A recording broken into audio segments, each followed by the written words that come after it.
ശത്രുക്കളുടെ അനക്കം മുൻകൂട്ടി അറിഞ്ഞ് പോരാടുന്നതിൽ കേവനായിരുന്നു അയാൾ. അതിശക്തനായിട്ടുള്ള ഒരു യോദ്ധാവ്, എന്നാൽ അതിലേറെ ശക്തനായിട്ടുള്ള ഒരു മഹാരാജാവ്. അതായിരുന്നു ഛത്രപതി സംഭാജി. ഛത്രപതി ശിവജിയുടെ മകനും മറാഠ സാമ്രാജ്യത്തിൻ്റെ രണ്ടാമത്തെ ഛത്രപതിയുമായ ഛത്രപതി സംഭാജിയുടെ ജീവിതമെന്ന് പറയുന്നത് വളരെ സംഭവബഹുലമായിട്ടുള്ള ഒന്നാണ്. ഇപ്പോൾ ചാവ എന്ന അദ്ദേഹത്തിൻ്റെ സിനിമ ഇറങ്ങാൻ പോവുകയാണ്. എന്നാൽ സിനിമയ്ക്കും അപ്പുറമുള്ള ചില ചരിത്രങ്ങൾ, അധികമാരും ചർച്ച ചെയ്ത് കണ്ടിട്ടില്ലാത്ത ചില ചരിത്രങ്ങൾ, അതാണ് ഇന്ന് നമുക്ക് നോക്കാൻ പോകുന്നത്. ചരിത്രങ്ങളെന്ന് പറയുമ്പോൾ എപ്പോഴും പ്രിസർവ് ചെയ്ത് വെച്ചേക്കുന്നത് അതിലെ അറിവിന് വേണ്ടിയാണ്. ഈ വീഡിയോ കാണുന്നവരും അറിവ് ഇഷ്ടപ്പെടുന്ന ആളുകളാണ്. അതുപോലെ തന്നെ വ്യക്തിജീവിതത്തിലും സാമ്പത്തികപരമായും നേട്ടം ആഗ്രഹിക്കുന്നവരുമാണ്. ഇപ്പോൾ പ്രതിമാസം 2000 പോലൊരു തുക മാറ്റിവെക്കാൻ കഴിയുന്ന ആരെങ്കിലും ഈ വീഡിയോ കാണുന്നുണ്ടെങ്കിൽ ബജാജ് അലയൻസ് ലൈഫ് പുതിയൊരു അവസരമൊരുക്കിയിട്ടുണ്ട്. അവരുടെ പുതിയ NFO ആയിട്ടുള്ള Nifty 500 multi cap momentum quality 50 index fund ഇപ്പോൾ അവൈലബിൾ ആണ്. ഫെബ്രുവരി 14 വരെയാണ് ലാസ്റ്റ് ഡേറ്റ്. കൂടുതൽ മനസ്സിലാക്കാനായിട്ടുള്ള ലിങ്ക് ഞാൻ ഡിസ്ക്രിപ്ഷൻ ബോക്സിൽ കൊടുത്തിട്ടുണ്ട്. ഈ ഒരു NFO വഴി നമ്മുടെ പണം ഇൻവെസ്റ്റ് ചെയ്യുന്നത് large cap, mid cap, small cap സെഗ്മെൻറ്റിലെ ഏറ്റവും നന്നായി പെർഫോം ചെയ്യുന്ന 500 കമ്പനികളിൽ നിന്ന് തിരഞ്ഞെടുക്കുന്ന 50 കമ്പനികളിലായിരിക്കും. അതും ഒരു ഫണ്ട് മാനേജർ ഇല്ലാതെ. അതുകൊണ്ട് തന്നെ മാനുഷികമായിട്ടുള്ള പക്ഷാഭേദങ്ങളും തെറ്റുകളുമൊന്നും ഉണ്ടാകത്തില്ല. ഈ ഒരു ഫണ്ടിൻ്റെ മുൻകാല റിട്ടേൺസ് നോക്കുകയാണെങ്കിൽ കഴിഞ്ഞ 5-10 വർഷങ്ങളിലായിട്ട് 30.7%, 22.9% റിട്ടേൺസ് നൽകിയിട്ടുള്ളത്. ഇത്രയും വലിയ റിട്ടേൺസ് നൽകിയ ഈ ഒരു ഇൻഡെക്സിനെ അതേപോലെ റെപ്ലിക്കേറ്റ് ചെയ്തുകൊണ്ടാണ് ഈ ഒരു പുതിയ നിക്ഷേപവും വന്നിരിക്കുന്നത്. ഇപ്പോൾ 2014 ഈ ഒരു ഇൻഡെക്സിൽ 1 ലക്ഷം രൂപ ഇൻവെസ്റ്റ് ചെയ്തിട്ടുണ്ടായിരുന്നെങ്കിൽ 10 വർഷങ്ങൾക്ക് ശേഷം 7.9 ലക്ഷം രൂപയേനെ. ഇതിൻ്റെ ഒരു NAV എന്ന് പറയുന്നത് 10 രൂപയാണ്. അതുപോലെ തന്നെ പ്രതിമാസം അടയ്ക്കുന്ന തുകയുടെ 120 മടങ്ങ് ലൈഫ് കവറും അവൈലബിൾ ആണ്. ഇത് NRI സുഹൃത്തുക്കൾക്കും നല്ലൊരു അവസരമാണ്. പ്രതിമാസം 18,000 രൂപ പോലൊരു തുക 10 വർഷത്തേക്ക് മാറ്റിവെക്കാൻ കഴിഞ്ഞാൽ 20 വർഷങ്ങൾക്ക് ശേഷം 2 കോടി വരെ റിട്ടേൺ സാധ്യത കമ്പനി പറയുന്നു. പിന്നെ ഞാൻ നേരത്തെ പറഞ്ഞത് മറക്കണ്ട, ഈ മാസം 14 വരെയാണ് ഇതിൻ്റെ ഒരു ലാസ്റ്റ് ഡേറ്റ് എന്ന് പറയുന്നത്. കൂടുതൽ മനസ്സിലാക്കാനായിട്ടുള്ള ലിങ്കും കാര്യങ്ങളുമെല്ലാം ഞാൻ ഡിസ്ക്രിപ്ഷൻ ബോക്സിൽ കൊടുത്തിട്ടുണ്ട്. ഒന്ന് കയറി നോക്കുക, വായിച്ചൊക്കെ മനസ്സിലാക്കുക. പിന്നെ നമുക്ക് സമയം കളയാതെ ഛത്രപതി സംഭാജി മഹാരാജിൻ്റെ വളരെ സംഭവബഹുലമായിട്ടുള്ള ആ ഒരു ജീവിതത്തെക്കുറിച്ച് ഒന്ന് നോക്കാം. നമസ്കാരം, ഞാൻ വൈശാഖ്. ടെലസ്കോപ്പിലേക്ക് സ്വാഗതം.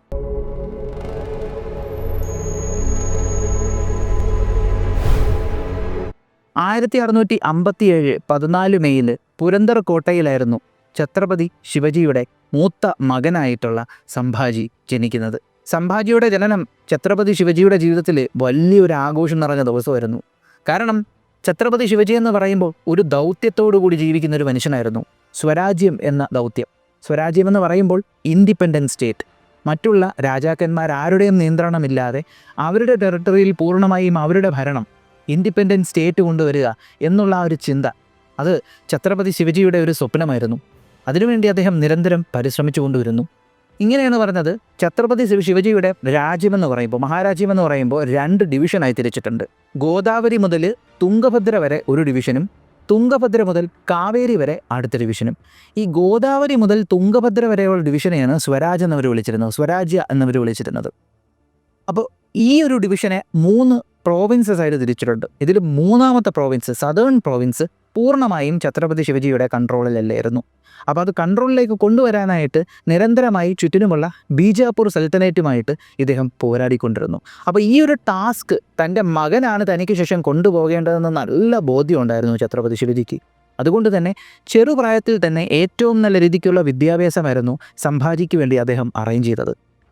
ഇങ്ങനെയാണ് പറയുന്നത്, സംഭാജിക്ക് 13ഓളം ലാംഗ്വേജുകൾ അറിയാമായിരുന്നെന്നാണ് പറയുന്നത്. ഇതിൽ വിദേശ ലാംഗ്വേജസ് വരെ അറിയാമായിരുന്നു എന്ന് പറയപ്പെടുന്നുണ്ട്. എന്തുതന്നെയാണെങ്കിലും സംസ്കൃത ഭാഷയിൽ അദ്ദേഹത്തിന് നല്ല പ്രാവീണ്യമായിരുന്നു. അദ്ദേഹം ഒരിക്കൽ സംസ്കൃത ഭാഷയിൽ ഒരു കൃതി രചിക്കുകയുണ്ടായി. ഈ ഒരു കൃതി വായിച്ചറിഞ്ഞിട്ടുള്ള ആളുകൾ എല്ലാവരും തന്നെ അത്ഭുതത്തോടു കൂടിയാണ് അതിനെ നോക്കിക്കണ്ടത്. ഇതിൻ്റെ കൂടെ വളരെ ചെറുപ്രായത്തിൽ തന്നെ ട്രെയിനിങ്ങും തുടങ്ങിയിട്ടുണ്ടായിരുന്നു. ഇങ്ങനെയാണ് പറഞ്ഞിരുന്നത്, ട്രെയിനിങ്ങിൻ്റെ കാര്യത്തിൽ ഒരുപാട് സ്ഥലങ്ങളിൽ അദ്ദേഹത്തിൻ്റെ ഒരു കഴിവ് തെളിയിച്ചിട്ടുണ്ട്. ചെറുപ്പത്തിൽ തന്നെ ഇദ്ദേഹത്തെ ട്രെയിൻ ചെയ്തിരുന്ന ആളുകൾക്ക് ഉറപ്പായിരുന്നു ഒരു 1-ാം-തരം പടനായകനായിട്ടായിരിക്കും ഇയാൾ വളർന്നു വരിക എന്നുള്ളത്. ഇപ്പോൾ സത്യം പറഞ്ഞാൽ 1657 വരെ ഛത്രപതി ശിവജി മുഗൾസുമായിട്ട് അങ്ങനെ അധികം കോർത്തിട്ടില്ല. ഈ സമയം തൊട്ടാണ് മുഗൾസുമായിട്ട് ഛത്രപതി ശിവജി കോർത്തു തുടങ്ങിയത്. ഇതിൻ്റെ കാര്യം എന്തെന്ന് വെച്ചാൽ, ഞാൻ പറഞ്ഞല്ലോ, ഈ ബീജാപൂർ സുൽത്തനേറ്റുമായിട്ട് എപ്പോഴും അടിയുണ്ടായിരുന്നു, പോരാട്ടങ്ങളുണ്ടായിരുന്നു ഛത്രപതി ശിവജിക്ക്. അപ്പോൾ ഇങ്ങനെ ഇരിക്കെ ഒരു പോരാട്ടത്തിൽ ബീജാപ്പൂരിൽ വരുന്ന കൊങ്കൺ ടെറിട്ടറിയും അവിടെ ഉണ്ടായിരുന്ന കോട്ടകളെല്ലാം കൂടെ വളരെ സക്സസ്ഫുൾ ആയിട്ട് ഛത്രപതി ശിവജി പിടിച്ചെടുത്തു. അപ്പോൾ ഇതൊക്കെ കൂടെ ആയപ്പോഴത്തേക്കും ജനങ്ങളുടെ മനസ്സിൽ അദ്ദേഹത്തിന് നല്ലൊരു സ്ഥാനമായി. പക്ഷെ ഇവിടെ വേറൊരു കാര്യവും കൂടെ ഉണ്ട്. ബീജാപ്പൂർ സുൽത്താനേറ്റിലുള്ള ഈ കൊങ്കൺ ഭാഗം ഉണ്ടല്ലോ, അത് ഔറംഗസേബുമായിട്ടുള്ള ഒരു ട്രീറ്റിയുടെ ഭാഗമായിട്ട് ഈ ബീജാപ്പൂർ സുൽത്താൻ അദ്ദേഹത്തിന് കൊടുക്കാം എന്ന് പറഞ്ഞിട്ടുള്ളൊരു സ്ഥലമായിരുന്നു. അപ്പോൾ ഔറംഗസേബിന് കൊടുക്കാം അല്ലെങ്കിൽ മുഗൾസിന് കൊടുക്കാമെന്ന് പറഞ്ഞിട്ടുള്ളൊരു സ്ഥലം ഛത്രപതി ശിവജി പിടിച്ചെടുത്തതോടുകൂടി മുഗൾസ് വളരെ ശക്തമായിട്ടൊരു രംഗപ്രവേശനം നടത്തുകയാണ്. അപ്പോൾ ഛത്രപതി ശിവജിയെ നല്ല ശക്തനായിട്ടുള്ള ഒരു എതിരാളിയായി അദ്ദേഹം കണ്ടു തുടങ്ങി. എന്നിട്ട് മുഗൾസ് ഈ ഒരു ഔറംഗസേബ് തൻ്റെ അമ്മാവനായിട്ടുള്ള ഷൈസ്താ ഖാനെ ചുമതലപ്പെടുത്തി ഇദ്ദേഹത്തെ നേരിടാനായിട്ട്, ഛത്രപതി ശിവജിയെ നേരിടാനായിട്ട്. അങ്ങനെ ഛത്രപതി ശിവജിയെ നേരിടാനായിട്ട് വന്നു. വളരെ എഫിഷ്യൻ്റായിട്ട് ഛത്രപതി ശിവജി ഷൈസ്താ ഖാന് നേരെ ഒരു നൈറ്റ് അറ്റാക്ക് നടത്തി. ആ അറ്റാക്ക് സക്സസ്ഫുള്ളായിട്ട് കംപ്ലീറ്റ് ചെയ്യുകയും ചെയ്തു. അപ്പോൾ ഈ ഒരു അറ്റാക്ക് കംപ്ലീറ്റ് ചെയ്തതോടുകൂടി മുഗൾസിൻ്റെ ഫ്രണ്ടിൽ ഛത്രപതി ശിവജിക്ക് വളരെ ശക്തമായിട്ടുള്ളൊരു ഒരു സ്ഥാനം ഉണ്ടായി. ഒരു ഒന്നാന്തരം എതിരാളിയാണ് എന്നൊരു സ്ഥാനം ഉണ്ടായി. കാരണം ഷൈസ്താ ഖാനെ അങ്ങനെയാണ് ഛത്രപതി ശിവജി പരാജയപ്പെടുത്തിയത്. അതിനുശേഷം സ്വരാജ് എന്ന തൻ്റെ സ്വപ്നത്തിന് വേണ്ടിയിട്ട് ഇദ്ദേഹം മഹാരാഷ്ട്രയ്ക്കുള്ളിലുള്ള എല്ലാ മറാഠ വംശത്തിലുള്ള രാജകുടുംബങ്ങളെയും നോബിൾ ആയിട്ടുള്ള ആളുകളെയും പ്രഭുക്കന്മാരെയും എല്ലാവരെയും കൂടെ ഒന്നിപ്പിക്കാനായിട്ടുള്ള ശ്രമങ്ങൾ നടത്തിയിട്ടുണ്ടായിരുന്നു. അപ്പോൾ ഇദ്ദേഹം ഈ ഒരു കാര്യത്തിലെല്ലാം തിരക്കിലായിക്കൊണ്ടിരുന്ന സമയത്ത് ഔറംഗസേബ് അവിടെ അടുത്ത കരുക്കൾ നീക്കി തുടങ്ങി. ഔറംഗസേബ് തൻ്റെ സദസ്സിലുണ്ടായിരുന്ന വളരെ ശക്തരായിട്ടുള്ള കമാൻഡേഴ്സിൽ ഒരാളായിട്ടുള്ള രാജാ ജയ്സിങ്ങിനെ വിളിച്ചിട്ട് പറഞ്ഞു ഛത്രപതി ശിവജിയെ ഒതുക്കാനായിട്ട്. പക്ഷേ രാജാ ജയ്സിംഗ് പിന്നീട് മുഗൾ സൈന്യവുമായിട്ട് കുറച്ച് പ്രകടനങ്ങൾ അങ്ങോട്ട് കാഴ്ചവെച്ചു. അപ്പോൾ അത് തൽക്കാലത്തേക്കൊന്ന് ഒതുക്കാനായിട്ട് ഛത്രപതി ശിവജിക്ക് മുഗൾസുമായിട്ട് ഒരു സന്ധിയിൽ ഏർപ്പെടേണ്ടി വന്നു. അപ്പോൾ ഈ ഒരു ട്രീറ്റിയെ ദ ട്രീറ്റി ഓഫ് പുരന്ദർ എന്നാണ് വിളിക്കുന്നത്. അപ്പോൾ ഈ ഒരു ട്രീറ്റി പ്രകാരം ഛത്രപതി ശിവജി എത്രയോ കോട്ടകൾ ഔറംഗസേബിന് വിട്ടുകൊടുക്കണമെന്ന് പറഞ്ഞു. അതുപോലെ തന്നെ 9 വയസ്സ് പ്രായം വരുന്ന തൻ്റെ മകനായിട്ടുള്ള രാജകുമാരൻ സംഭാജിയെ എത്രയോ കുതിരപ്പടയാളികൾ വരുന്ന 5000 കുതിരപ്പടയാളികളുടെ മാൻസബ്ദാറായിട്ട് ഔറംഗസേബിനെ വിട്ടുകൊടുക്കണമെന്നും പറഞ്ഞു. ഒരു റാങ്കാണ് കേട്ടോ, ഒരു പട്ടാള റാങ്കാണ് ഈ ഒരു മാൻസബ്ദാർ എന്ന് പറയുന്നത്. അപ്പോൾ എഗ്രി ചെയ്തു. അപ്പോൾ ശിവജി ഇത്ര ചിന്തിച്ചുള്ളൂ, തൻ്റെ മോനപ്പോൾ നല്ലതുപോലെ ഫീൽഡ് എക്സ്പീരിയൻസ് കിട്ടും. അപ്പോൾ ഈ ഒരു മാൻസബ്ദാർ പദവിയിൽ ഇദ്ദേഹം കയറിയപ്പോഴാണ് സത്യം പറഞ്ഞാൽ ആദ്യകാല എക്സ്പീരിയൻസുകൾ ഇദ്ദേഹത്തിന് കിട്ടി തുടങ്ങിയത്. ഒരിക്കൽ ഛത്രപതി ശിവജിക്ക് ഔറംഗസേബിൻ്റെ സഭയിൽ വെച്ചിട്ടൊരു അപമാനം ഉണ്ടായി. അതിൽ നിന്ന് ദേഷ്യപ്പെട്ട് എനിക്ക് നിങ്ങളുടെ ഒന്നും വേണ്ട, ഒരു പദവിയും വേണ്ട എന്നും പറഞ്ഞ് ഭയങ്കരമായിട്ട് ദേഷ്യപ്പെട്ട് ഛത്രപതി ശിവജി പുറത്തേക്ക് പോയി. ഈ സമയത്ത് അദ്ദേഹത്തിനെ ആഗ്രയിൽ തന്നെ ഒരു പിടിച്ചു നിർത്തി. ഈ വീട്ടിൽ നിന്ന് അദ്ദേഹത്തിൻ്റെ ക്യാമ്പിൽ നിന്ന് പുറത്തിറങ്ങാൻ പറ്റാത്ത രീതിക്ക് അവരെ പിടിച്ചു വരുത്തുകയുണ്ടായി. ചുരുക്കി പറഞ്ഞാൽ എല്ലാ സൗകര്യങ്ങളും ചെയ്തു കൊടുത്തിട്ട് അവിടെ നിന്ന് പുറത്തിറങ്ങാൻ പാടില്ല എന്ന് പറയുന്നൊരു സിറ്റുവേഷൻ ഉണ്ടല്ലോ, അതവിടെ ഒരുക്കി. അപ്പോൾ അങ്ങനെ ഇരിക്കെ ഛത്രപതി ശിവജിക്ക് ഒരു കാര്യം മനസ്സിലായി, ഇവിടെ നിന്ന് സേഫായിട്ട് തനിക്ക് തിരിച്ചു പോകാൻ പറ്റുന്ന സാധ്യത വളരെ കുറവാണെന്ന്. അങ്ങനെ ഇതറിഞ്ഞ് അധികം വൈകിക്കാതെ ബുദ്ധിപൂർവ്വം വളരെ സംഭവബഹുലമായിട്ടുള്ള രീതിക്ക് തന്നെ ഛത്രപതി ശിവജിയും സംഭാജിയും അവിടെ നിന്ന് എസ്കേപ്പ് ചെയ്യുകയാണ്. അപ്പോൾ ഇവിടെ അദ്ദേഹത്തിന് ഒരൊറ്റ ലക്ഷ്യം മാത്രമേ ഉള്ളൂ, ആഗ്രയിൽ നിന്ന് മഹാരാഷ്ട്രയിലേക്ക് എത്തണം. വഴിയിലൊക്കെ ഔറംഗസേബിൻ്റെ ആളുകളുണ്ടാവും, ആരുടെയും കണ്ണിൽപ്പെടാതെ എത്രയും പെട്ടെന്ന് എത്തിക്കണം. അപ്പോൾ ഈ വരുന്ന വഴിക്ക് പെട്ടെന്ന് തന്നെ ഛത്രപതി ശിവജി തൻ്റെ മകൻ്റെ സുരക്ഷ ഉറപ്പുവരുത്താനായിട്ട് സംഭാജിയെ മറ്റൊരു സ്ഥലത്തേക്ക് പറഞ്ഞു വിട്ടു. ചില ആളുകളുടെ പ്രൊട്ടക്ഷനിൽ മധുരയിലോട്ട് പറഞ്ഞു വിട്ടു. എന്നിട്ട് ഛത്രപതി ശിവജി തന്നെ ഒരു കള്ളക്കഥ അങ്ങോട്ടുണ്ടാക്കി, വരുന്ന യാത്രയിൽ സംഭാജി കൊല്ലപ്പെട്ടു എന്നും. അപ്പോൾ ഈ ഒരു കാര്യം അവിടെ മുഴുവനും അറിഞ്ഞു. അപ്പോൾ ആര് സംഭാജിയെ തപ്പുന്നത് അങ്ങോട്ട് നിർത്തി. അപ്പോൾ സ്വന്തം മകന് ഫുൾ സെക്യൂരിറ്റി അദ്ദേഹം ഉറപ്പുവരുത്തുകയാണ്. അങ്ങനെ എത്രയോ കാലങ്ങൾക്ക് ശേഷം സംഭാജിയെ തിരിച്ച് ഇരുചെവി അറിയാതെ സേഫായിട്ട് ഛത്രപതി ശിവജിയുടെ അടുത്ത് എത്തിക്കുന്നു. അത് വേഷപ്രച്ഛന്നനായിട്ടൊക്കെയാണ് എത്തിച്ചതിന് ശേഷം ഛത്രപതി ശിവജി തൻ്റെ മകൻ്റെ തിരിച്ചുവരവിനെ നല്ല രീതിക്ക് അങ്ങോട്ട് ആഘോഷിച്ചു. അപ്പോൾ ഇതിനുശേഷം പിന്നെ ഛത്രപതി ശിവജിക്ക് വേണ്ടത് സമാധാനത്തിൻ്റെ കുറച്ച് കാലഘട്ടമായിരുന്നു. കാരണം ഒരുപാട് അഡ്മിനിസ്ട്രേറ്റീവ് കാര്യങ്ങൾ ചെയ്യാണ്ട്, ക്രയവിക്രയങ്ങൾ ഒരുപാട് ചെയ്യാനുണ്ട്, തൻ്റെ കോട്ടകൾക്ക് പുതുക്കി പണിയാനുണ്ട്, ചില സ്ഥലങ്ങളിലുള്ള പ്രശ്നങ്ങൾ ഒത്തുതീർപ്പാക്കാനുണ്ട്. അപ്പോൾ ഇതിന് വേണ്ടിയിട്ട് അദ്ദേഹത്തിന് സമാധാനം വേണം. അങ്ങനെ 3 വർഷക്കാലം മുഗൾസുമായിട്ട് കോർക്കാനൊന്നും നിന്നില്ല. തൻ്റെ ലക്ഷ്യത്തിന് വേണ്ടി വീണ്ടും ഔറംഗസേബുമായിട്ട് ഒരു പീസ് ട്രീറ്റിലോട്ട് ഛത്രപതി ശിവജി പോവുകയാണ്. അപ്പോൾ ഇപ്രാവശ്യം വീണ്ടും ഛത്രപതി ശിവജി ഈ ഒരു ട്രീറ്റിയുടെ ഭാഗമായിട്ട് 400 പടയാളികളോടൊപ്പം തൻ്റെ മകനായിട്ടുള്ള സംഭാജിയെ മുഗൾ കൊടിക്ക് കീഴിൽ പോരാടാനായിട്ട് വിട്ടുകൊടുക്കുകയാണ്, അതിൽ അഗ്രി ചെയ്യുകയാണ്. അപ്പോൾ സംഭാജിയെയും 400 പടയാളികളെയും കൂടെ ഔറംഗസേബ് തൻ്റെ മകനായിട്ടുള്ള ഷെഹസാദ മുആസാമിൻ്റെ അടുത്തേക്ക് വിടുകയാണ്. അപ്പോൾ ഇവിടെയാണ് നമ്മുടെ ഔറംഗസേബിന് സംശയമുണ്ടാകുന്ന രീതിക്കുള്ള ചില കാര്യങ്ങൾ അരങ്ങേറുന്നത്. ഷെഹസാദ മുആസാമിന് ഛത്രപതി ശിവജിയെ എടുത്ത് ഭയങ്കര ബഹുമാനം. തൻ്റെ മകനെ ഒട്ടും വിശ്വാസമില്ലായിരുന്നു ഔറംഗസേബിന്. അതുകൊണ്ട് തന്നെ ഇവർക്കിടയിൽ ഉരസലുകൾ ഉണ്ടാക്കാനായിട്ടുള്ള ചില തീരുമാനങ്ങളും കാര്യങ്ങളും ഔറംഗസേബ് എടുത്തു. ഇതിൻ്റെ കൂട്ടത്തിൽ ചില നേരെ ചൊവ്വേ ചിന്തിക്കാതെടുത്ത തീരുമാനങ്ങൾ കാരണം വീണ്ടും ഛത്രപതി ശിവജിയുമായിട്ടുള്ള ഔറംഗസേബിൻ്റെ ടേംസ് തെറ്റുകയാണ്. ഇതൊരു ഒന്നാം തരം തെറ്റലായിരുന്നു. അപ്പോൾ ഇതിനൊക്കെ മുമ്പ് തന്നെ സംഭാജിയെ സേഫായിട്ട് ഛത്രപതി ശിവജി തൻ്റെ നാട്ടിലേക്ക് വിട്ടായിരുന്നു. അതിനുശേഷം ഛത്രപതി ശിവജി ഒഫൻസീവായിട്ട് മുഗൾസുമായിട്ട് പോരാടി തുടങ്ങി.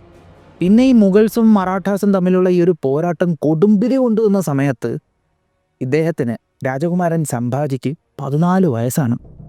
14 വയസ്സിൽ തൻ്റെ അച്ഛൻ അവിടെ ഇല്ലാത്ത സമയങ്ങളിൽ ഭരണത്തിൻ്റെ കാര്യങ്ങൾ സംഭാജി ഏറ്റെടുത്ത് ചെയ്തു തുടങ്ങി.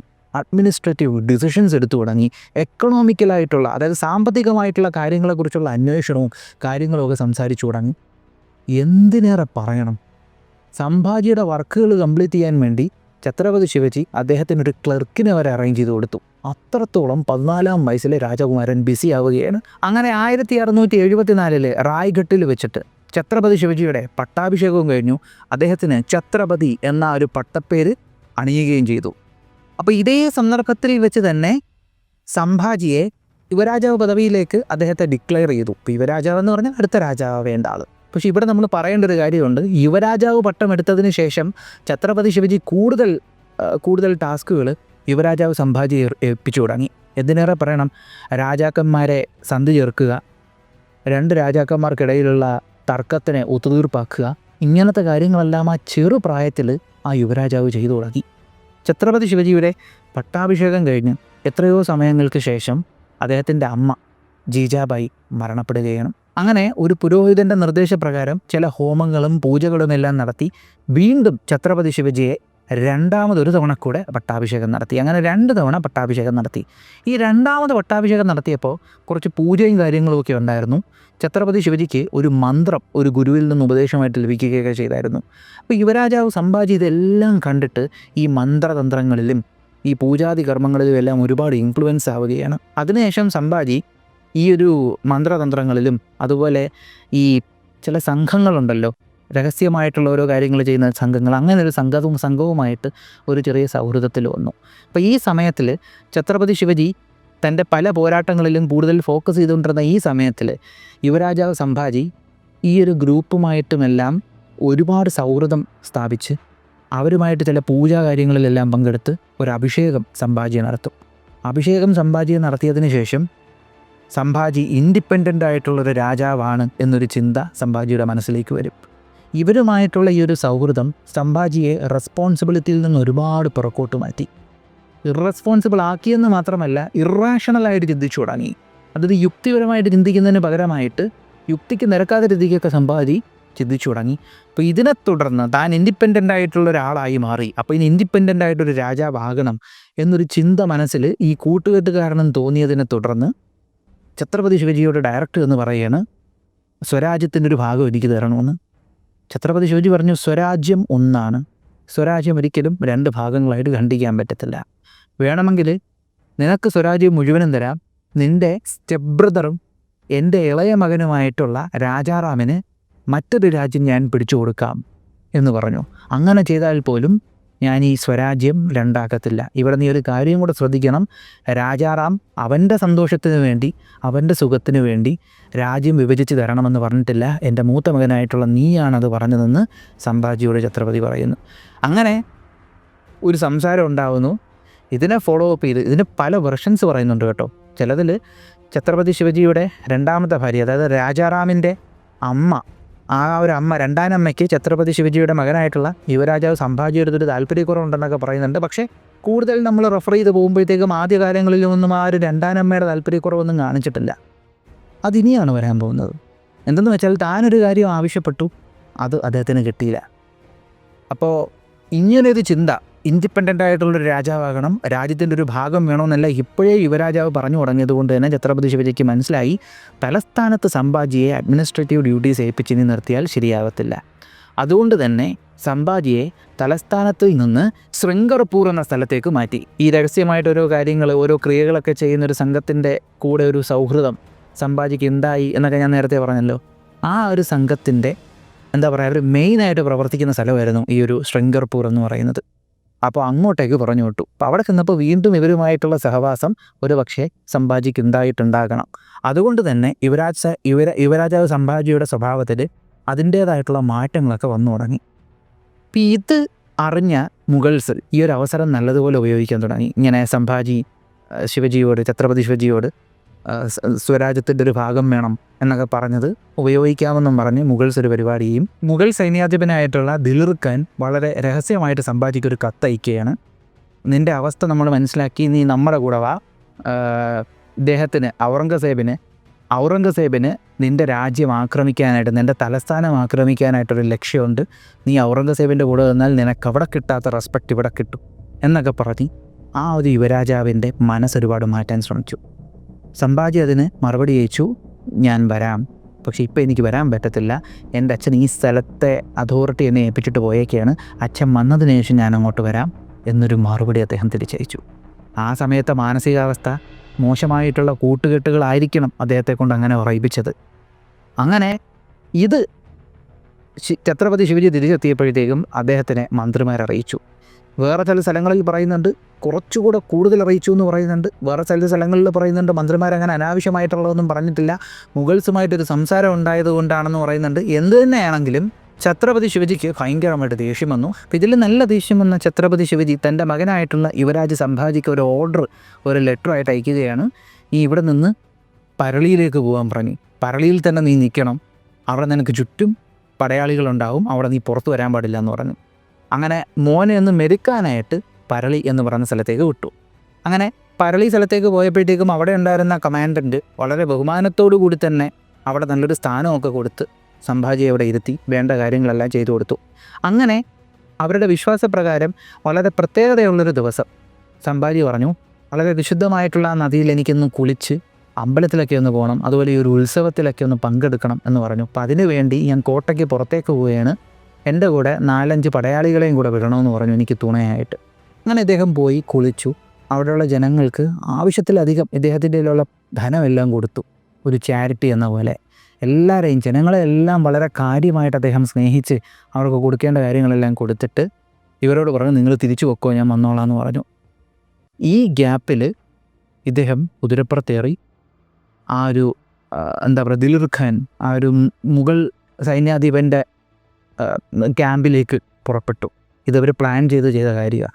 അങ്ങനെ ക്യാമ്പിലേക്ക് പുറപ്പെട്ടു. ആ സമയത്ത് അവിടെ ഛത്രപതി ശിവജി മഹാരാജ് അദ്ദേഹത്തിൻ്റെ ആളുകളെ വിട്ടു, തൻ്റെ മകൻ്റെ ഇൻറ്റൻഷൻ മനസ്സിലാക്കി.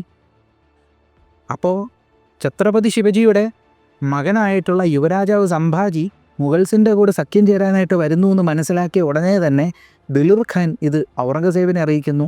ഔറംഗസേബ് അദ്ദേഹത്തിൻ്റെ പടനായകനെ വിളിച്ചിട്ട് വലിയ സൈന്യമായിട്ടില്ലാൻ പറഞ്ഞു. അങ്ങനെ മുഗൾസിൻ്റെ ട്രൂപ്പ് ഛത്രപതി ശിവജി അയച്ച മറാഠ ട്രൂപ്സിനെ കാട്ടിയും എണ്ണം ഉണ്ടായിരുന്നു. അതുകൊണ്ട് തന്നെ അവരവിടെ നിന്ന് മാറി സംഭാജി ഇവരുടെ അടുത്തേക്ക് എത്തി. ഈ നടന്ന സമയം എന്ന് പറയുമ്പോഴത്തേക്കും 1678 അങ്ങനെ മുഗൾസിൻ്റെ കൂടെ പോയി അവരുടെ കൂടെ തന്നെ മറാഠ ദേശത്തിലുള്ള ചില സ്ഥലങ്ങളിലേക്ക് സംഭാജിയും കൂടെ ആക്രമണത്തിനായിട്ട് വന്നു. ആ സമയത്ത് സംഭാജി തൻ്റെ മുന്നിൽ കാണുകയാണ് മുഗൾസ് ഏത് രീതിക്കായിരുന്നു അവരുടെ അടുത്ത് പോരാടുകയും പെരുമാറുകയും ചെയ്തുകൊണ്ടിരുന്നതെന്ന്. അപ്പോൾ ഇതൊന്നും ചെയ്യല്ലേ എന്ന് സംഭാജി പറഞ്ഞപ്പോഴത്തേക്കും ഒരു ബഹുമാനവും കൊടുക്കാതെ അതിനെ അതിനെ തള്ളിക്കളഞ്ഞു. ഇതൊക്കെ കൂടെ കണ്ട് 1 വർഷം തികച്ചില്ല സംഭാജി അവിടെ.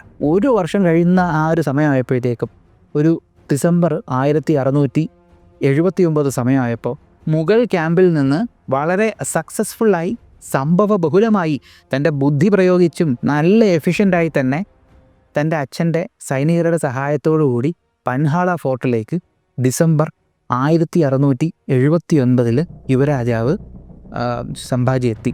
സംഭാജി അവിടെ 1 മാസ കാലഘട്ടം വല്ലാത്തൊരു മാനസികാവസ്ഥയിൽ നിന്നു. അങ്ങനെ 1 മാസം കഴിഞ്ഞ് ജനുവരി 1680 ഛത്രപതി ശിവജി മഹാരാജ് തൻ്റെ മകനായിട്ടുള്ള യുവരാജാവ് സംഭാജിയെ കാണാനായിട്ട് അവിടെ എത്തി. ഈ സമയമെന്ന് പറയുമ്പോഴത്തേക്കും ഛത്രപതി ശിവജി അദ്ദേഹത്തിൻ്റെ കരിയറിൻ്റെ പിന്നക്കളിലെത്തിയിരിക്കുന്ന സമയമാണ്. പ്രസിദ്ധൻ, സാമ്രാജ്യം ഭയങ്കര സമ്പന്നമായി നിൽക്കുന്ന സമയമാണ്. അത്രത്തോളം ശക്തരായി മറാഠ രാജ്യവും അതുപോലെ ഛത്രപതി ശിവജിയും എല്ലാം. ഇദ്ദേഹം തൻ്റെ മകനോട് പറഞ്ഞ്, ദൈവാനുഗ്രഹം ഒന്നുകൊണ്ട് മാത്രമാണ് ഔറംഗസേബിൻ്റെ കയ്യിൽ നിന്ന് എനിക്ക് നിന്നെ ഇവിടെ എത്തിക്കാൻ കഴിഞ്ഞത്. നീ എൻ്റെ മൂത്ത മകനാണ്, എനിക്ക് മനസ്സിലായി. നീ ഇൻഡിപെൻഡൻ്റായിട്ട് കാര്യങ്ങൾ ചെയ്യാനുള്ള പ്രായം നിനക്കായി. നീ കേമനാണ്, അതുകൊണ്ട് നിനക്ക് സ്വന്തമായിട്ടൊരു രാജ്യം തരാൻ ഞാൻ. എൻ്റെ രാജ്യത്തിനെ ഞാൻ ഡിവൈഡ് ചെയ്യാം. ഞാൻ പിടിച്ചടക്കിയ കർണാടക ഭാഗം നീ ഭരിച്ചോ. മഹാരാഷ്ട്ര ഭാഗം, ആ മഹാരാഷ്ട്ര ഭാഗം എൻ്റെ ഇളയ മകനായിട്ടുള്ള രാജാറാമിനെ ഞാൻ വിട്ടുകൊടുക്കുകയാണ്. രണ്ടുപേരും എൻ്റെ മക്കളാണ്.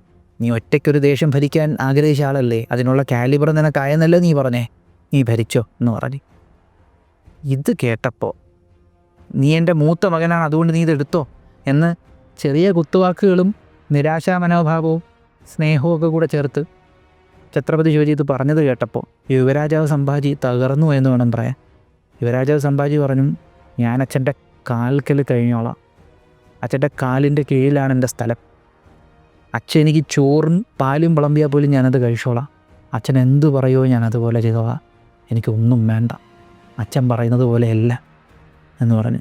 അപ്പോൾ ഛത്രപതി ശിവജി മഹാരാജിന് സന്തോഷമായി. കാരണം തൻ്റെ മകൻ്റെ മനസ്സിലെ കളയെല്ലാം പോയിട്ടാണ് അവനിവിടെ എത്തിയേക്കുന്നതെന്ന് ഛത്രപതി ശിവജി മഹാരാജിന് മനസ്സിലായി. അദ്ദേഹം പറഞ്ഞു, നിൻ്റെ ചെലവിന് വേണ്ടിയും മറ്റു കാര്യങ്ങൾക്ക് വേണ്ടിയും പൻഹാള ഫോർട്ടിൽ തന്നെ നീ നിന്നോ. ഇവിടുത്തെ കാര്യങ്ങളും അഡ്മിനിസ്ട്രേഷനും എല്ലാം നീ തന്നെ നോക്കിക്കോ. നിന്നെ ഈ ഒരു ഫോർട്ട് പുതുക്കി പണിയാനും ഇവിടുത്തെ കാര്യങ്ങളെല്ലാം മെയിൻറ്റെയിൻ ചെയ്യാനുമായിട്ട് 2-3 ആളുകളെ ചുമതലപ്പെടുത്തിയിട്ടുണ്ട് എന്നൊക്കെ പറഞ്ഞു. എന്നിട്ട് പറയുകയാണ്, ഞാനന്ന് എൻ്റെ സ്വരാജിലേക്ക് തിരിച്ചു പോവുകയാണ്. അതായത് മഹാരാഷ്ട്രയിലേക്ക് ഞാൻ തിരിച്ചു പോവുകയാണ്. കാരണം എൻ്റെ ഇളയ മകനായിട്ടുള്ള രാജാറാമിൻ്റെ കല്യാണമാണ്, ഞാനത് നടത്തിയിട്ട് വരാമെന്ന് പറയും. അതിനുശേഷം നമുക്ക് മറ്റുള്ള കാര്യങ്ങളെല്ലാം ചർച്ച ചെയ്യാം. നീ എൻ്റെ മൂത്ത മകനാണ്, നീ ഏബിൾ തന്നെയാണ്. അതായത് ഇനി നീ പഴയതുപോലെ കുരുത്തക്കേടൊന്നും ചെയ്യത്തില്ല എന്നെനിക്ക് നല്ല ഉറപ്പുണ്ടെന്ന് ആ അച്ഛൻ മകനോട് പറഞ്ഞു. ഇതൊക്കെ കൂടെ കേട്ടപ്പോഴത്തേക്കും സംഭാജിക്ക് ഇമോഷൻസ് അങ്ങോട്ട് അണപൊട്ടി നിൽക്കുന്നൊരു സിറ്റുവേഷനായി. കാരണം ഇവിടെ ഇമോഷൻ അണപൊട്ടാനായിട്ട് മറ്റൊരു കാര്യവും കൂടെ ഉണ്ട് കേട്ടോ. സംഭാജി അവിടെ നിർത്തിക്കൊണ്ടാണ് ഇളയ മകനായിട്ടുള്ള രാജാറാമിൻ്റെ വിവാഹത്തിലേക്ക് ഛത്രപതി ശിവജി പോയത്. അതായത് മൂത്ത മകനെ കല്യാണത്തിൽ പങ്കെടുപ്പിച്ചില്ല, ഇവിടെ നിർത്തിയിട്ട് പോയി. അങ്ങനെ കല്യാണത്തിൻ്റെ ചടങ്ങുകളും കാര്യങ്ങളും എല്ലാം അതിമനോഹരമായിട്ട് തന്നെ നടന്നു. പക്ഷേ കല്യാണം നടന്നു കഴിഞ്ഞ് അധികകാലം മറാഠ സാമ്രാജ്യത്തിൽ സന്തോഷം നിലനിന്നില്ല. കാരണം ഛത്രപതി ശിവജിക്കൊരു പനി വന്നിട്ട് ശരീരം ഭയങ്കരമായിട്ട് ക്ഷീണിച്ചിരിക്കുന്നു. അങ്ങനെ പെട്ടെന്ന് അദ്ദേഹം നാട് നീങ്ങുകയാണ്. ഛത്രപതി ശിവജി മറാഠ ജനങ്ങളെ വിട്ടുപോയി. അപ്പം ഈ ന്യൂസ് പുറത്തു പോകരുത് എന്നൊരു തീരുമാനം ഛത്രപതി ശിവജിയുടെ രണ്ടാമത്തെ ഭാര്യയും ഇപ്പോഴത്തെ ചീഫ് ക്വീനുമായിട്ടുള്ള, അതായത് രാജാറാമിൻ്റെ അമ്മയുമായിട്ടുള്ള സോയാറാബായിക്ക് ഒരു നിർബന്ധം ഉണ്ടായിരുന്നു. കാരണം അവരിങ്ങനെ പറഞ്ഞു, മറാഠ രാജ്യത്തു നിന്ന് പുറത്തുപോയി മുഗൾസിൻ്റെ കൂടെ ചേർന്ന് മറാഠയ്ക്കെതിരെ പെരുമാറിയ സംഭാജിക്ക് ഇനി രാജ്യത്തിൻ്റെ അധികാരം കൊടുക്കാൻ പാടില്ല. സംഭാജി യുവരാജാവായിരിക്കാം, പക്ഷേ സംഭാജിയെ അടുത്ത ഛത്രപതിയാക്കാൻ സമ്മതിക്കത്തില്ല. എൻ്റെ മകനെ അടുത്ത ഛത്രപതിയാക്കണമെന്ന് പറഞ്ഞു. രാജാറാമിനെ അടുത്ത ഛത്രപതിയാക്കണമെന്ന് പറഞ്ഞു. ചെറിയ പയ്യനാണ് രാജാറാം. അപ്പോൾ ഇതിന് സോയാറാബായിയെ സപ്പോർട്ട് ചെയ്യാൻ കുറച്ച് ആളുകളും ഉണ്ടായി. ഇവർ പല രീതിക്ക് ന്യൂസ് പുറത്തു പോവാതെ, എന്തിനേറെ പറയണം, ഛത്രപതി ശിവജി മരിച്ച കാര്യം പോലും സംഭാജിയെ അറിയിച്ചില്ല. അദ്ദേഹത്തിൻ്റെ കർമ്മങ്ങളും കാര്യങ്ങളും എല്ലാം ചെയ്തു കഴിഞ്ഞു. ഈ കർമ്മം ചെയ്യാൻ ആദ്യം അധികാരമുള്ള ആളായിട്ടുള്ള സംഭാജിയെ ഈ മരണവാർത്ത പോലും അറിയിച്ചില്ല. അത് അറിയിക്കാതെ ഈ കർമ്മങ്ങളെല്ലാം ചെയ്ത് രാജാറാമിനെ പട്ടാഭിഷേകത്തിന് വേണ്ടിയിട്ടുള്ള ആദ്യത്തെ പരിപാടികളൊക്കെ ചെയ്തു തുടങ്ങി. എന്നാൽ ഇവിടെ ഒരു ചാരൻ വഴി സംഭാജി വിവരം പറഞ്ഞു. തൻ്റെ അച്ഛൻ മരിച്ച കാര്യം സംഭാജിയെ അറിയിച്ചില്ല എന്ന് മാത്രമല്ല, തൻ്റെ അച്ഛൻ്റെ മരണാനന്തര കർമ്മങ്ങൾ പോലും രഹസ്യമായിട്ട് തന്നെ അറിയിക്കാതെ ചെയ്തു. എന്നിട്ട് യുവരാജാവെന്ന് പറയുമ്പോൾ അടുത്ത രാജാവാകേണ്ട ആളാണ്, ആ യുവരാജാവിനെ ഒന്ന് അറിയിക്കുക പോലും ചെയ്യാതെ യുവരാജാവ് സംഭാജിയുടെ അനിയനായിട്ടുള്ള രാജാറാമിനെ തൻ്റെ രണ്ടാനമ്മയും കൂട്ടത്തിലുള്ള എല്ലാവരും കൂടെ ചേർന്ന് രാജാവാക്കാനായിട്ട് പോകുന്നു, ഛത്രപതിയാക്കാനായിട്ട് പോകുന്നു. അപ്പോൾ ഇതെല്ലാം കൂടെയൊക്കെ ആയപ്പോൾ സംഭാജിയുടെ കയ്യിൽ നിന്ന് പോയി. ആൾക്ക് നല്ല വിഷമമായി, നല്ല ദേഷ്യമായി. അങ്ങനെ യുവരാജാവ് സംഭാജി എന്തോരും വലിയ രാജതന്ത്രജ്ഞനാണെന്നുള്ള കാര്യം അന്ന് അവിടെ എല്ലാവരും അറിഞ്ഞു. കാരണം ഒരു ഒന്നാന്തരം രാജതന്ത്ര പ്രയോഗങ്ങൾ അവിടെ അദ്ദേഹം കാണിച്ചു തുടങ്ങി. പാരലായിട്ടൊരു ഭരണം തുടങ്ങുന്നെന്നുള്ള രീതിയിൽ സ്വയം രാജാവായിട്ട് പ്രഖ്യാപിച്ചു തുടങ്ങി. ആരടുത്തൊക്കെയോ പോയി സംസാരിക്കുന്ന പരിപാടികൾ ചെയ്തു തുടങ്ങി. ഇതിൻ്റെ ഇടയിൽ രസകരമായിട്ടുള്ള മറ്റൊരു സംഭവം കൂടെ ഉണ്ടായി. സ്വയാരാബായിയുടെ സഹോദരനായിട്ടുള്ള ഹംബിർറാവോ മൊഹിത്തെ, ഈ ഹംബിർറാവോ മൊഹിത്തെ എന്ന് പറയുന്ന ആൾ സ്വരാജ്യത്തിലെ സൈന്യത്തിൻ്റെ സർവ്വസൈന്യാധിപനായിരുന്നു, കമാൻഡർ ഇൻ ചീഫ് ആയിരുന്നു. ഇദ്ദേഹം ഹംബിർറാവോ മൊഹിത്തയുടെ സപ്പോർട്ട് പൂർണ്ണമായിട്ടും പോയത് സംഭാജിക്കായിരുന്നു. കാരണം ഹംബിർറാവോ മൊഹിത്തയ്ക്കറിയാം ഇപ്പോഴത്തെ മറാഠ സാമ്രാജ്യത്തിൻ്റെ സിറ്റുവേഷൻ, ആ രാഷ്ട്രീയപരമായിട്ട് എല്ലാം കൂടെ തിരിഞ്ഞും മറിഞ്ഞും കിടക്കുകയാണ്. ആ ഒരു സിറ്റുവേഷനെ പ്രോപ്പറായിട്ട് കൺട്രോൾ ചെയ്തു പോകാനും എതിർത്ത് വരുന്നവനെ നല്ല കയ്യൂക്കോടെ നേരിടാനും ഏതൊരു സിറ്റുവേഷനെയും ടാക്റ്റിക്കലായിട്ട് അപ്രോച്ച് ചെയ്യാനും ഒക്കെ കഴിവുള്ള ഒരാൾ വേണം. അതിന് സിംഹത്തിൻ്റെ മകനായിട്ടുള്ള സിംഹക്കുട്ടിയായ സംഭാജി തന്നെ വേണമെന്ന് ഹംബിർറാവോ മൊഹിത്തയ്ക്കറിയായിരുന്നു. അങ്ങനെ ഹംബിർറാവോ മൊഹിത്തയുടെ സഹായത്തോടു കൂടി തന്നെ എതിർത്ത് നിന്നവരെ എല്ലാവരെയും എതിർത്ത് യുവരാജാവ് സംഭാജി ഛത്രപതി സംഭാജിയായി. അങ്ങനെ മറാഠ സാമ്രാജ്യത്തിൻ്റെ മറ്റൊരു അധ്യായം അവിടെ തുടങ്ങിയാണ്. ഛത്രപതി സംഭാജി മഹാരാജിൻ്റെ ആ ഒരു അധ്യായം അവിടെ ആരംഭിക്കുകയാണ്. ഛത്രപതി സംഭാജി ഒരു ഒന്നാന്തരം നല്ലൊരു അഡ്മിനിസ്ട്രേറ്റർ ആയിരുന്നു കേട്ടോ. ഭരണത്തിൻ്റെ കാര്യത്തിലെല്ലാം ടോപ്പായിരുന്നു എന്നാണ് പറഞ്ഞത്. പുള്ളിക്കാരൻ ഓരോ തീരുമാനങ്ങൾ എടുക്കുന്നതും ഇമോഷണലായിട്ട് എടുക്കുന്നതിന് പകരം കൂടുതലും യുക്തിപരമായിട്ടാണ് എടുത്തു തുടങ്ങിയത്. നേരത്തെ ഇറാഷണലായിട്ടും ഇറസ്പോൺസിബിളുമായിട്ടും ഒക്കെ പെരുമാറിയ സംഭാജി ഇപ്പോൾ ഛത്രപതി ആയതിനു ശേഷം സ്വഭാവത്തിലൊക്കെ ഭയങ്കര ഒരു മാറ്റമാണ് ആളുകൾ കണ്ടത്. ഭയങ്കര റെസ്പോൺസിബിളായി തുടങ്ങി. റെസ്പോൺസിബിലിറ്റിക്ക് പുറമേ ഇദ്ദേഹത്തിൻ്റെ മറ്റൊരു പ്രത്യേകത എന്ന് പറയുമ്പോൾ തൻ്റെ അച്ഛൻ തുടങ്ങി വെച്ച സ്വരാജ്യത്തിനെ ഇദ്ദേഹം, ആ ഒരു ഐഡിയനെ ഇദ്ദേഹം ജീവനോടെ നിർത്തി. ആ ഐഡിയയ്ക്ക് വേണ്ടി സംഭാജി പൊരുതി. സംഭാജിയുടെ യുദ്ധതന്ത്രങ്ങളെല്ലാം ഭയങ്കര ഗംഭീരമായിരുന്നു. ഈ ഒരു ഗറില്ല ടാക്ടിക്സ് ഒക്കെ പ്രയോഗിക്കുമായിരുന്നു. ഔറംഗസേബ് തൻ്റെ ഏറ്റവും ശക്തനായിട്ടുള്ള എതിരാളിയെ കാണുകയാണ്. കാരണം ഇങ്ങനെയാണ് പറയുന്നത്, 100-ലേറെ പോരാട്ടങ്ങൾ ഔറംഗസേബിനെതിരെ സംഭാജി നടത്തിയിട്ടുണ്ട്. ആ പോരാട്ടങ്ങളിൽ ഒരൊറ്റ തവണ പോലും സംഭാജി പരാജയപ്പെട്ടില്ല എന്ന് പറയുന്നുണ്ട്. മെയിനായിട്ട് ഇറങ്ങി പോരാടുന്ന ഒരൊറ്റ പോരാട്ടത്തിൽ പോലും സംഭാജി പരാജയപ്പെട്ടിട്ടില്ല. ഛത്രപതി സംഭാജി 100-ലേറെ പോരാട്ടങ്ങളിൽ പോരാടിയിട്ടുണ്ട്. ഒരൊറ്റ പോരാട്ടത്തിൽ പോലും മുഗൾസിൻ്റെ മുമ്പ് പരാജയപ്പെട്ടിട്ടില്ല എന്ന് പറയുന്നുണ്ട്. ചിലയിടങ്ങളിൽ എവിടെയൊക്കെയോ പരാജയപ്പെട്ടെന്നും പറയുന്നുണ്ട്. എന്നാലും ഏറ്റവും കൂടുതൽ അറിയപ്പെടുന്നത് ഇങ്ങനെയാണ്: 100-ലേറെ പോരാട്ടങ്ങളിൽ പോരാടിയിട്ടുണ്ട്, ഒന്നിൽ പോലും പരാജയപ്പെട്ടിട്ടില്ല.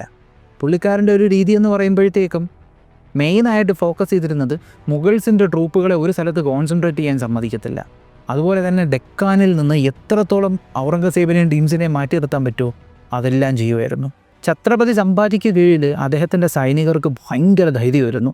കാരണം അത്രത്തോളം ധൈര്യം അദ്ദേഹം തൻ്റെ സൈനികർക്ക് കൊടുത്തിരുന്നു. വളരെ ശ്രദ്ധേയമായിട്ടുള്ള മറ്റൊന്നാണ് ബർഹാൻപൂറിലെ ആക്രമണം.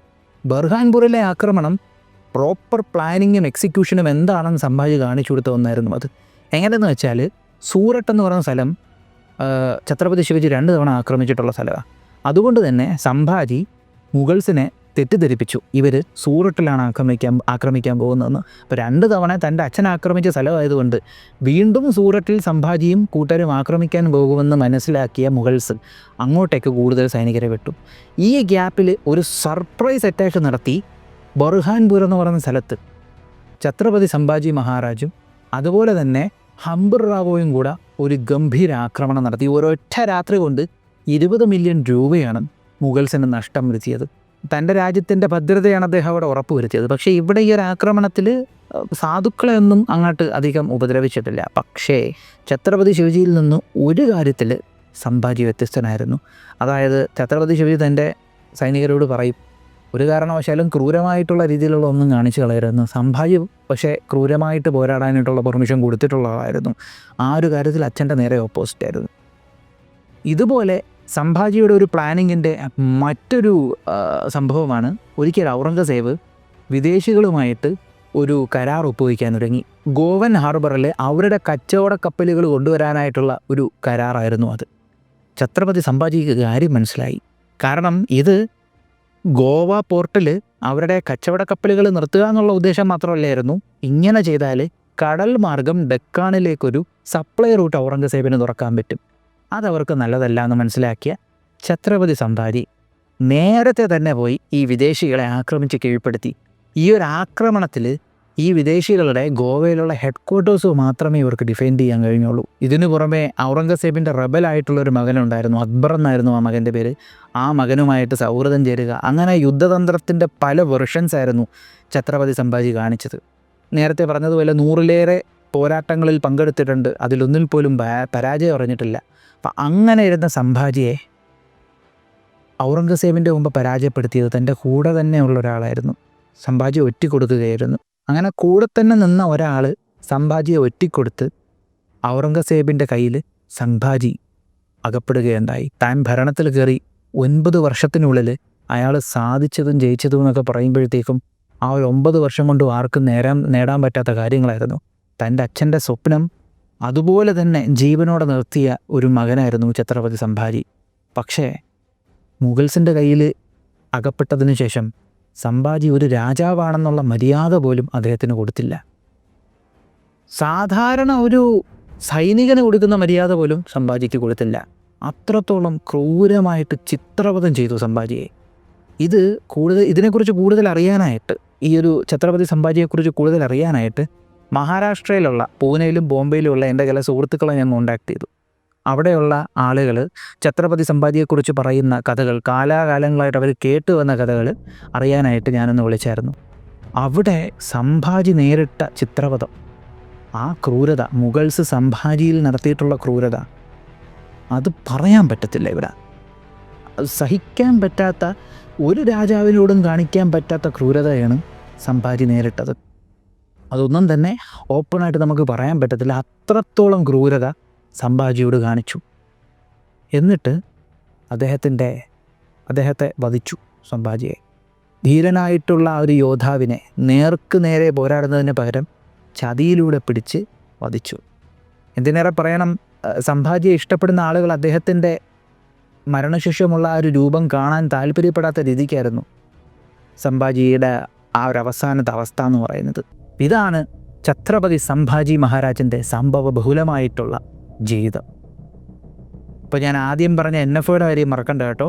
ചെറിയ തുകയെങ്കിലും മാറ്റിവെച്ച് ഒരു ഇൻവെസ്റ്റ്മെൻറ്റ് ഉണ്ടായിരിക്കുന്നത് എന്തുകൊണ്ടും നല്ലതാണ്.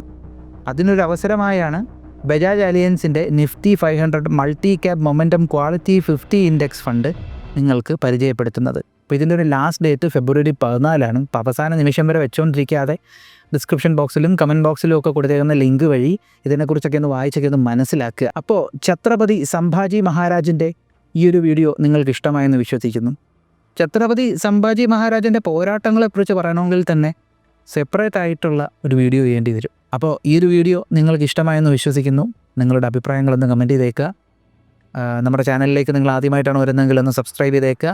നമ്മുടെ ചാനലിലെ കണ്ടൻറ്റുകൾ നിങ്ങൾക്ക് ഇഷ്ടപ്പെടുന്നുണ്ടെങ്കിൽ നിങ്ങളുടെ ബന്ധുമിത്രാദികൾക്കും പറ്റുമെങ്കിൽ ശത്രുക്കൾക്കും ഒന്ന് അയച്ചു കൊടുക്കുക. മറ്റൊരു വീഡിയോയിൽ മറ്റൊരു കണ്ടൻറ്റുമായി കാണുന്നത് വരെ